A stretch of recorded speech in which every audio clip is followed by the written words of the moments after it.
trying to figure out how do I want to play, how do I want to execute my strategy, and just kind of try and see myself doing that.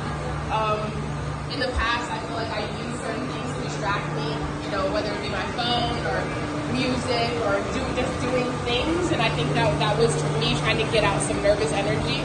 But now I really just am in here, and I'm very comfortable with the thoughts. Sometimes they're crazy, but I just let them pass, and I'm very comfortable with that, and just whatever comes, and just try and be as open and accepting. And honestly, also I try to feel what I'm feeling.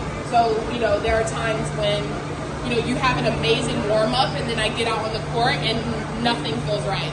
So then it's like trying to figure out how to problem solve those things, and so try and go onto the court in tune with how I feel, what's going on from top to bottom, because this is the most important. And then just kind of roll the dice and see what I get. Hi, Danielle Collins is in the semis, and she's the exception among women top players who have gone to college.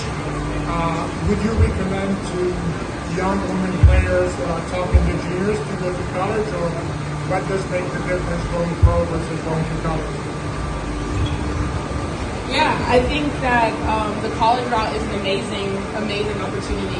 It's changed so much since I was a junior, and the perspective of going to college, universities, and the ability to be successful after that. I think that narrative has completely changed over the years. When I was coming up and when I was a junior, sometimes going to college was looked at as a lesser option, quote unquote, even though that sounds absolutely insane.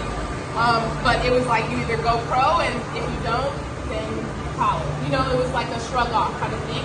And now we've seen so many examples of women, men, look at Ben Shelton, who came off of school and won 3 challengers, jumped inside the top 100, and then made semifinals of the US Open a year later. So I think going to college, I would never discourage it. I think that it's fantastic. I think that the opportunity for you to grow as a person and to really get understanding of self. I don't really think that you get that until you're out on your own, and you have things that you have to figure out. Mom and dad are waking you up, and you got to be on class on time, and workouts on time. There's a lot that's riding on you being disciplined, and discipline is a huge part of being a professional athlete, time management and everything. So I think that you learn a lot of very valuable lessons throughout that process, and it gives you an opportunity to mature in a more supportive, quote unquote, environment, because this sport is very, very volatile, and it's very lonely.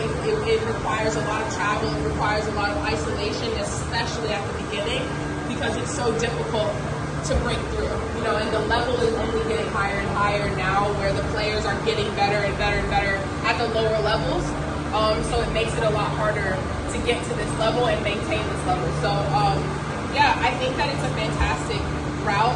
I would never discourage it at all. Personally, I was like, I wish I went to college. I feel like I would have maybe for me, it was like I wanted to have fun.